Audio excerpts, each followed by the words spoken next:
Right then, quite a basic setup, Michael. We've got a little microphone and we've got our GoPro on its selfie stick. I'm most excited personally about Scott Redding this year because I just think with the buzz around the paddock, BSB champion, no one's ever won it in 2 consecutive years. BSB, then World Superbikes. Although the mood here, you have to say, with all the riders, even when you don't ask them for their opinion, is Johnny's still the guy to beat. Jonathan, hands down, is the guy to beat. Scott's come in really fresh. We spoke to him, didn't we, earlier in the weekend and throughout the test. And I think he's going to be a breath of fresh air. But it's not just about, you know, will Jonathan win a 6th world title? Will Scott Redding come in and beat Jonathan? And as you said, I think he'll be the first rider since Bayliss to win the BSB. And I think the only rider since Bayliss to win both as well. Probably. But there's a lot of intrigue and speculation around Honda. And obviously Leon Haslam, Honda P1 for the first time. Honda's been P1 since the late Nicky Hayden won in Sepang. I mean, great debut for them. Kawasaki looking strong. Obviously Jonathan's not riding here, electing to save things for Montmello, but he's the favourite by far. Hang on a second, Michael. Talking of Jonathan Ray, hello Kev. Hello Kev, you're right. Jonathan Ray's right hand man, how's it going? All good, yeah, just waiting for the last little few damp patches to dry up and then we'll be out. You've not had much to do here, have you? No, everything's been polished 2 or 3 times. So you say we'll be out, does that mean Jonathan is going to ride today then? He's changed his mind? Right. I think the forecast is 3:30, 4 o'clock, like heavy rain coming. So hopefully 2 o'clock for an hour. Alright, thanks Kev. We'll carry on. He wants to get out. Alright, might have to change his flight again then, because I think Jonathan, thanks Kev, I think Jonathan had changed his flight for this his Thursday here in Jerez. I'm surprised. To be fair, you've been optimistic all week saying it might be alright, and I didn't think it will be. This is not the weather we expected today. No, I've got to say, this is great, isn't it? We were walking around yesterday, we were 3 or 4 jumpers on, I've got a big fleece on, but walking around without a jacket, I wouldn't say blue skies, but it's definitely clearer, and we're seeing a lot of action on track, aren't we? They're already, in fact, everybody is quicker than they were in yesterday. Yesterday was wet, wasn't it? It was a miserable day yesterday. It was wet, cold, windy. Yeah. But going back to the Honda, the situation with Honda, what a headline. I know it was raining, I know the conditions were different at various points of the day, etc. But you know, Honda have come back, they're P1. Bautista seems to be working through a program slightly differently, trying to work for a base setting, which is his way. Very similar to Eugene Laverty. A lot of people say, oh, Eugene's not as far up as we expected. But I remember back in the days when Eugene was riding for Aprilia, he doesn't, as he said to me this morning, you don't score points for testing. No, you score points at the end of either the main race or the Super Bowl race. So it's always difficult in testing. But what has impressed me with Honda is that the bike seems quick. If you look at the speed traps, the bike seems quick. So, and we had 5 manufacturers inside the top 7 in World Superbike. Now, if we can translate that into racing, we're in for one hell of a season. Yeah, I couldn't agree more. It's going to be absolutely fantastic. And also, sorry it's a bit windy, by the way. But yeah, Scott Redding, obviously lots of headlines around Scott, lots around Honda. BMW is going to be interesting as well. They're a bit of an unknown quantity, actually. Tom Sykes on that bike for a second year.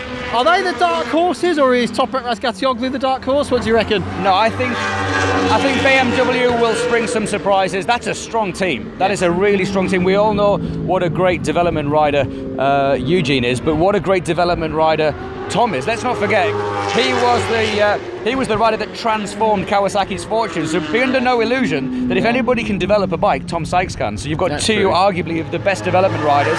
You talk about Yamaha. Everyone said, how quickly will Toprak adapt to the Yamaha? Well, I think the answer is bloody quick, you know, because he's doing a great job. But I think from Yamaha, what surprised me in the test, pleasantly surprised me in the test, is the pace of Loris Baz. Very quick. We know he's quick in the wet, but he's also been quick in the dry, pre-season, sort of before Christmas. Garrett Gerloff, 23. Let's not forget that he's still a youngster, a lot of experience in Moto America. He was third yesterday, less than just over half a tenth of a second. Yeah, let's go in the pit lane. He was just over half a tenth of a second. In fact, no, yeah, half a tenth of a second from the top time. So Gerloff could spring a surprise. Caricasulo is learning all the time. And then throw into the mix some of the other Ducatis. We haven't mentioned Chaz Davies. Chaz Davies, on his day, is unbeatable. and he's got the experience of the full season last year as well. Throw into the mix Motocorsa Ducati stepping up with Tati Mercado, Maximilian Scheib on a Kawasaki with Kawasaki support. Motocorsa, by the way, of course, being the team that with principally Lorenzo Zanetti helped to design the whole of that V4 Ducati across 2018. Yeah, and they scored points with Cavalieri as well last year, so they're a strong team. Michael Ruben Rinaldi's moved across to Go 11, and they've also switched suspension, so they've now got the same setup, the same as Sylvain Barry. They're all on the same setup as the factory team, the Aruba team. So there's a lot to contend with, a lot to think about. Down here in the pit lane then, we'll try and pause every time a bike comes through because it's very, very noisy, as you can hear for yourself. Yeah, that bike we just heard was actually Alex Lowe's. So Alex going past. Alex Lowe's, of course, who's just departed this Paddock Yamaha team. Yeah. Roger Morse behind us there with the white hair. Roger is a real enthusiast and comes to the test here. He's actually a marshal at Portimao, so he goes to the test there and also... Why don't we go and have a word? We're talking about Garrett Gerloff. Why don't we go and have a word with him? He sat over here in the box. A stunning debut yesterday in the rain, third fastest, and there's a lot of people in America feeling quite positive about Look Garrett at his face, he knows we're closing, we're closing. He's raring to go, isn't he? Garrett, how are you feeling, mate? Yeah, I'm feeling good. I'm just hoping that the wind and the sun stay out so it dries up a little bit. I would like some more dry time for sure. A lot of people very impressed, myself included, with your wet weather times yesterday. Less than half a tenth of a second from P1. So a lot of people, I saw Moto America tweeting yesterday as well. You got a lot of support for this season, haven't you? Yeah, I mean, for sure, it's nice to feel the support. But I mean, it's just like wet testing. I don't look too much into it, but it is nice to see my name up there, and you know, I know that during the season we'll be right up there at some point. So it's just nice to see it early. I spoke to you obviously with the work that I do in Moto America. I spoke to you at Sonoma, and we joked about it earlier in the weekend about some of those things we were talking about. It all came true. How happy are you to be with the GRT Yamaha team? Because this team is a real professional team. Mirko Giansanti, Filippo Conti put a good team together. It's the junior team. It's as factory as you can get in your first season, isn't it? It's a really good ride that you've got. Yeah, no, I mean, it's a fantastic opportunity, and I'm so happy to just have it, you know, and I want to take it with both hands and do the best I can with it. But yeah, I mean, the team is great. I mean, you look around at the guys that I have, you know, that we're working with, and it's, you know, I mean, this guy right here is Vandermarsh Cucci from last year. So I mean, it's like, you have to speak with Les. So, I mean, it's we have good, like, awesome equipment. We have awesome people, and yeah, really no excuse. So that's perfect for me. That's what I like. Good job, Garrett. Thanks a lot. Good to see you. Les, very quickly, we can't leave without saying hello. Les, are you enjoying yourself? Yeah, it's good. Yeah, I really enjoy working with him. Yeah. Oh, okay, we'll let you get on because you can see you're very busy. He paid him to say that, didn't Yeah, he? Clearly paid him to say that. Right, let's get out of here because they're obviously busy. Yeah, it's not. Really, really What's interesting as well for me, Michael, is whoops. That would have been on Sorry, YouTube. mate, that would have been hilarious. Let's have a look at some of the Supersport teams. Yamaha while teams. we're walking down to them, I was just thinking as well, what's interesting is as the BMW Sykes comes into the pits, but I'll just get on your left, Michael, because then I can hold the camera like that. Yeah. What's interesting with the GRT boys is that Gerloff needs to learn all the circuits, but knows the R1 in a slightly different form. Caracasulo knows this paddock, but doesn't know a superbike, so they might be quite close. Yeah, I was collecting a lot of things. There's an auction going on for the bushfires. Obviously, everyone is affected in some way or other with the bushfires, and He's been running up and down the pit lane. I've lost a couple of stone, which is good. World Superbike are obviously putting an online auction. I was speaking to Caracasulo and Gerloff when I was collecting their boots and gloves respectively. They have got a great chemistry. They really get on. All the testing that they've done together, they really get on. Let's just take a look at this. Is the 74 bike of Jeremy Van Stekeleris. He switched from Honda to Yamaha this year. He's just recovering from a knee operation. He did a lot of testing yesterday, and he said it's not about the lap times for them. It was all about whether he could actually ride the bike. Right, okay. Jules Cluzel's here, and I'm keen to show you this new lever he's got on the left of the bike, but let's see if we can grab Jules himself first. He's here in the back of the GMT94 garage. There's the Rempster, the head of communication. Corin Temperolari. Jules is about to go out onto the track, as you can see for yourself. But just to show you, down here on the left-hand side, he's got this new lever on the Yamaha. And don't forget, Jules shifts gear now with his right foot, but that's a new brake lever for this year. Sorry to the guys getting in the way there. It's interesting how dual adapts with that new lever as well. It's not one of the thumb brakes, it's actually a lever. And I believe Jonathan Ray's got one this year as well. Yeah, and I was talking yesterday actually in the hotel to Christophe Guillot, and he was saying about the fact that, you know, we saw the problem last year with Gilles a couple of times. It looked like he missed a gear, etc. Imola being one of them. On the left-hand side of, also the right-hand side of the bike now, because he's changed obviously to the other side. And that's all really just been down to body position, having to just get Jules comfortable on the bike, because, you know, when you're racing and you're used to using your left and your right foot for different operations, it's a mental thing, isn't it? If you're in the middle of a race and the adrenaline is going, you suddenly go for the back brake, but it's actually the gear lever. You know what I mean? So it's a lot to contend with, and I think you know, maybe Cluzel didn't quite get the credit that he deserved there, because that's hard. That's hard to reprogram the brain after 20 years of riding. So just looking, Corentin Perolari down here, he had a spill yesterday. Looking at the timing screens over there. I don't know if you can see the timing screens, Greg. Let's have a look at the timing screens. Loris Baz currently fastest from Scott Redding, top rack up there in third. And if we go down a little bit, looking for the first of the Super Sport riders, if I can just squeeze in a little bit here, we can see the times. Maximilian Scheib, he's doing really well, but Corentin Perolari, Randy Krummenacher, the world champion, look how close that is, a 57.24, 57.26, nothing between them.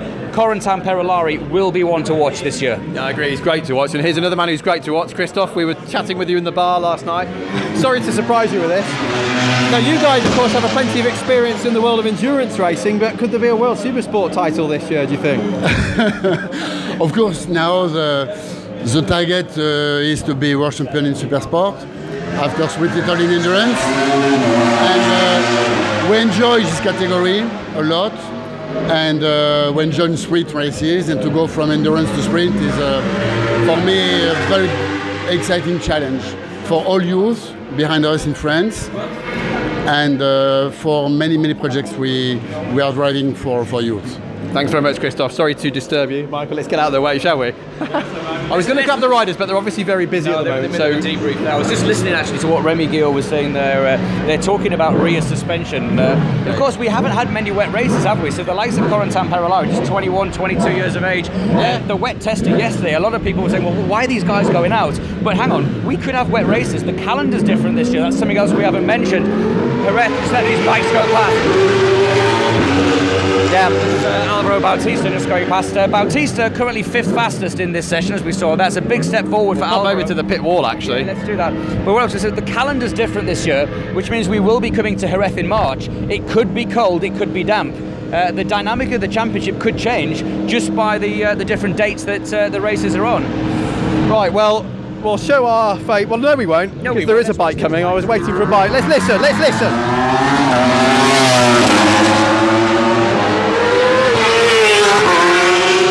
And there is the new Honda with Bautista on board. It's exciting to have HRC back, isn't it? And I've got to say, that bike sounds good, and Alvaro looks a lot more comfortable today than he did yesterday. He looked a bit tentative yesterday. Yeah, they're really pushing on now. Here's another Ducati.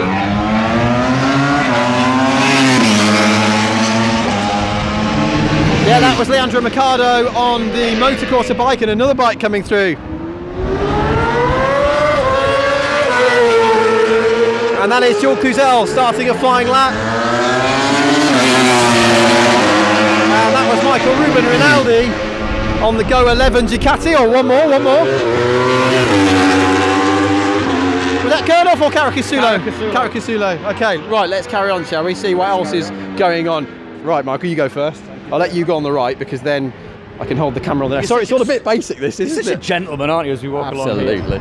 It's strange, actually, what we were talking about yesterday with the rain. Obviously, our flight in a couple of hours. We'll miss the last couple of hours of the test. And we thought we weren't going to miss anything, but maybe we will after all. Yeah. Interesting to see the Pata Yamaha garage. Both riders went down yesterday. Van der Mark there, and Toprak as well. And Toprak, Toprak, you can see that on the camera. Toprak now going across to Van der Mark. They're having a bit of a conversation over there. Obviously, Michael's been out. Toprak just obviously having a bit of a debrief with them. Interestingly, this team has actually been experimenting with 3D printed fairings, because when you layer up carbon fibre, which is what they usually use, the carbon fairing takes a long time, and it's also obviously very expensive. So if you can 3D print a fairing, it's fine for testing. Yeah. It's funny how things are coming on. There's the future, isn't it? 3D printing. Just let the bike go through.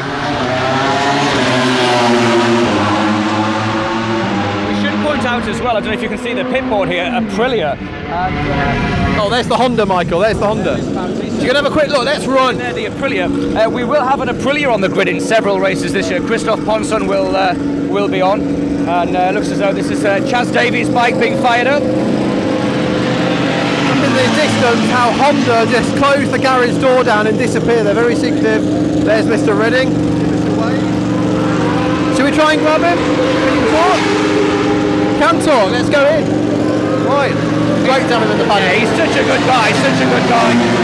Really looking forward to seeing what Scott can do this year. Giovanni CRUPI down here. Scott, you're looking. You're looking super relaxed, mate. Thank you very much, of course, for donating the leathers for the charity. A little bit better today, weather conditions. Sitting P2, looking good. Yeah, for the leathers, that's kind of least I can do, you know, to help with the people. It's something I do like to do. Back to work here in Jerez. The track is drying. There are riders going around. We've got high wind, which is helping to ride the track. I would hope to get a few laps in dry conditions today. Would be nice. But even so, we're still working on setup for each of these conditions because it's all new for me, and probably they don't have a lot of experience with the bike in these conditions. But if we keep going around, I think we will get some dry laps before 3 o'clock anyway. And the best thing is, sorry to butt in, but Scott said he's going to burn the Paddock showdown this year. That's going to be my target. I got a few rounds to do it. I've got no answer for that. Is it ever since you've said that, you won't shut up about it? Do you know what I mean? Don't burn it down. I won't have a job, mate. Whatever you get on. Thanks, mate. Isn't it great to be able to get? It's nice and warm with this heater on, by the way. Yeah, wash yourself on the. Yeah, let's not trip over something. Oh, there's Giovanni. How are you, mate? I'm good, thanks. Good to see you in the World Superbike paddock. Thank you. How does it compare with BSB? More work, less work, same? A lot more work. A lot more work. All right. Can you win this championship? Ask him. I think he'll say yes, he can. See you later. Giovanni CRUPI, of course, crew chief for Scott Redding. Michael's keeping a close eye that I don't trip on any cables. It's so loud, these bikes. Going back to what you said, and I think that was a clear indication there. Just watch your back, because it looks like Scott's getting ready to come out here. Oops, sorry, you almost got run over by his bike. It looks like he's getting ready for another run. But how relaxed does he look? He is so relaxed. You know what I mean? You remember seeing him in MotoGP a few years ago, and by his own admission, he fell out of love with the sport.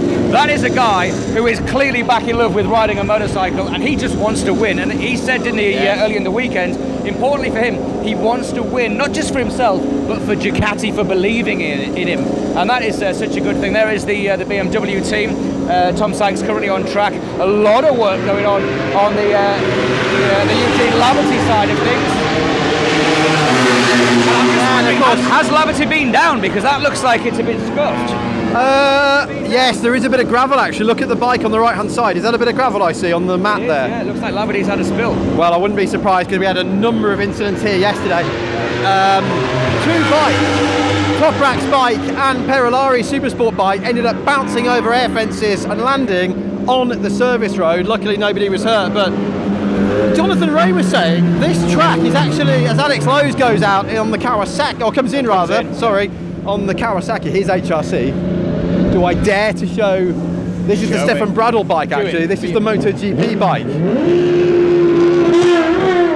Practice start from Alex Lowe's, and that was a lot better practice start than he did on yesterday. There's Pera, let's get Pera as well. Reba as well. Grab him. I'm going to grab him. I'm going to doorstep him. Oh no, hang on. He's about to go for a conversation with his Honda friends, so I'll leave that for a minute. We'll get him. He saw us and ran. He saw you coming and legged it. Yeah, he probably did. Are we missing anything? We probably are, because Leon Camia. I will just go on your left again, Michael, because otherwise I'm crossing you with the camera. Leon Camia's been hurt, and I can't believe how unlucky one man could possibly be. Yeah. So for now, Sandro Cortese's on his Barney Ducati. Yeah. I wonder how quickly Leon will be back. There's even some people. I'll tell you who I want to have a word with if we've got time.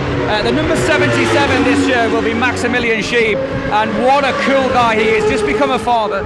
Number 77, and he is running the Verde Natura Orelac bike with support from Kawasaki. How much support, I don't know, but this is the latest 2020 spec bike. And you remember last year Tati Mercado rode for them. This is an all singing, all dancing bike. I don't know how close it is to the factory bike, but I did see that the bike's got past. I did see some of the KRT team in this garage yesterday with various bits of technical equipment and laptops, so I wouldn't be surprised to see Maximilian somewhere at the sharp end. He's currently 5th in this session on the timing screens. Why didn't you go and ask him how much factory support they're going to have?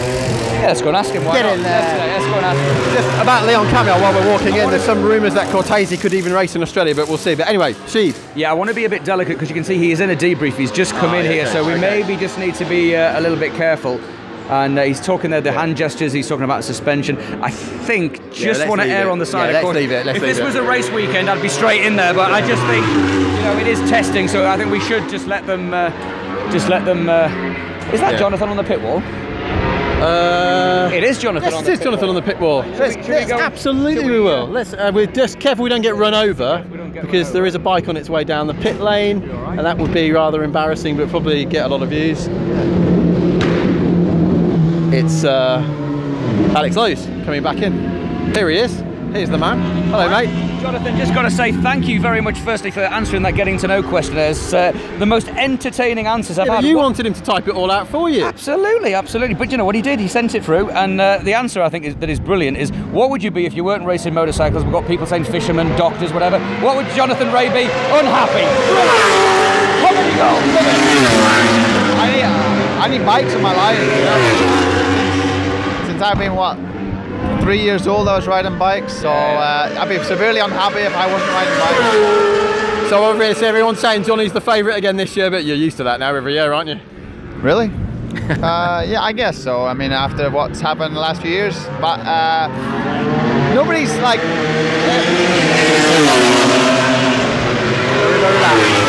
Everybody starts from zero now, you know, so there's a lot of optimism around, and it's cool to be part of that. Just biding the time right now, the track's a bit crap, to be honest. It's not wet, it's not dry, but the forecast today was shocking, and now it's turning around 360, so it looks like... Have you changed your flight again?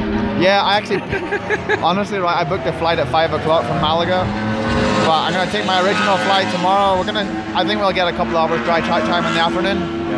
And that'll be beneficial, so we'll keep testing what we started on Tuesday, and that'll set us up well for Monday. Nice one, mate. Thanks very much. Have a good one. We'll let Jonathan get on. He's obviously in discussion with his mechanics and just watching what everyone else is doing as well. But he has got a point, hasn't he? Everybody starts from zero, and when you go to Phillip Island, he's a smart rider. If he can't win, he can only finish 3rd. Maybe he can't. Maybe he's not on the podium. He can only finish 5th. He'll take the points, because what can you not do in Phillip Island?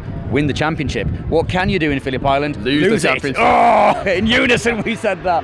But it's so true. How many times have you gone to World Champion? You can lose it in the first couple of races. And let's not forget, it's not 2 races per round now, it's 3. Yeah. 62 points a weekend, and that was Alvaro's downfall at Laguna. He still had a chance until that triple DNF in Laguna. Yeah. Another 62 points gone, and then by that point it was just too late. And as Jonathan said, and as it all came out to fruition, 165 points.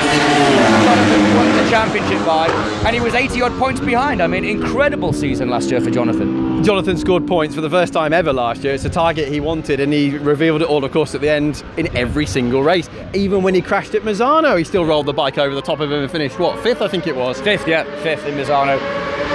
Well, just about 6 hours to go in the test. And the track is drying out, isn't it? Look, there is a definitive dry line. Look here as well, look, you can see it is drying out. I wouldn't be surprised if we get into the mid 145s, maybe even a bit quicker. I don't think it's going to fully dry, but I mean... It's not too bad up there. It's definitely drying. You can see here on the track. You'll know what happened. It's definitely getting dry. So let's keep walking a bit. Let's keep walking a bit towards turn 1. We've been going for 24 minutes, Michael, so we've got a few more minutes, I reckon. And just see what we can see. And that was Stefan Bradl just going into turn 1. That MotoGP, it does sound nice, doesn't it? That rasp on the exhaust as it goes round. Right, predictions. It's always a fun time of year for predictions. So, world titles. I'm not joking, and Jonathan will probably correct me later. If I had to put money on it now, I just shrunk a little bit there. I look down to him. If I had to put a sneaky £10 on it right now, I'm tempted to go with Reading just because it's a little bit different, and I do think they're going to be very strong, don't you? You know me, I'm not a betting man. However, yeah, I'm glad I'm not a betting man, because I would have lost last night. You won the karting race, didn't you? But we won't talk about that, viewers. We might. No, I'm not a betting man. I don't like to talk like that. You predicted Andreozzi was going to be on the podium at Laguna in 2014, so it's because you're not a betting man. This is true. This is true. But that was just to wind up Steve English. For those of you who don't know, Michael is infamous for his outrageous and outlandish predictions. Well, I think sometimes he does it on purpose. Did I or did I not predict Randy Krummenacher would be the world champion last year? To be fair, was he not the world champion? Yes. To be fair, okay, fair enough. Retract that publicly, please. Nah. I'll just cut that out. I won't. I'll keep it in. Anyway, look. Now, getting back to it seriously. Turn 1. Jonathan, I think... I was going to bite him now. Oh, we have, yeah. Scott Redding, I mean, blooming hell. Clearly ignoring the speed limit as he came out of the so loud and so ferocious when you're up close. It's incredible. Before these bikes come out, then predictions.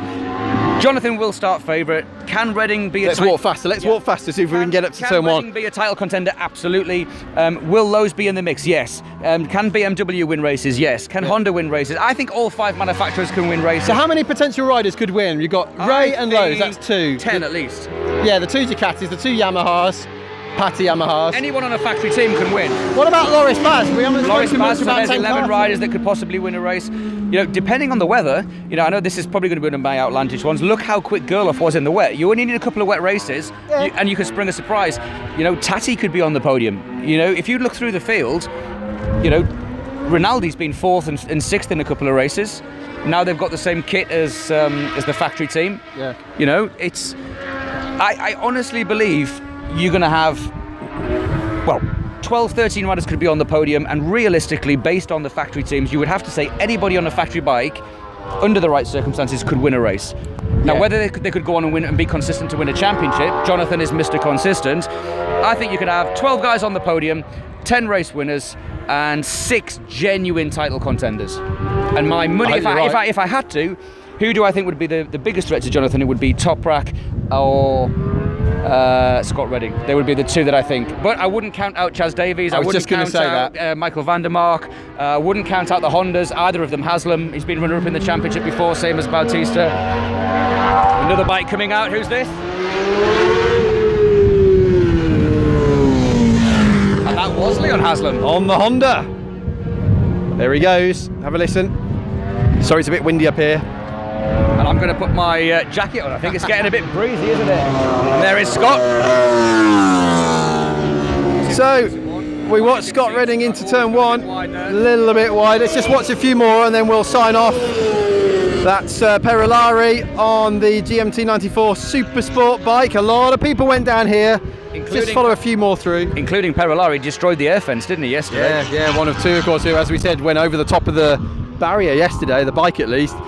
Sorry, it's a bit windy. I'm just going to stand behind you, actually, Michael. Stand behind Michael's head. World champion Randy Krummenacher. That bike sounds beautiful, doesn't it? I just hope, Michael, it can survive the races. It had a few breakdowns, but it has done the last few years. But Rafael de Rosa lost a lot of points again last year because of that.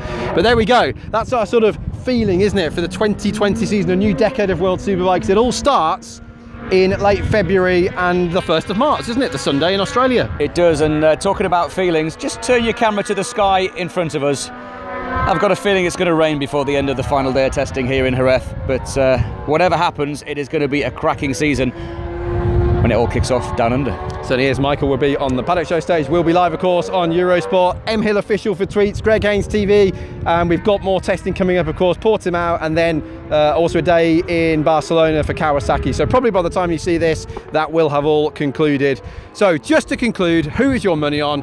I'll go all out there and say Redding for now. Who are you going for? I'll stick to what I said. It will. I'm not going to say just one. I'm not going to say sit on that thing. I'll just sit on this fence, shall I? I'll sit on the fence. Oh, geez, nearly fell off the fence. I'll sit on the fence, and I will say I'm going to stick with my original comment from a few minutes ago. It will either be Toprak, Ray, or Redding. Okay, and I'm going to do that vlogger thing. Leave a comment below, subscribe, and we will see you very soon as we get ready for World Superbike 2020.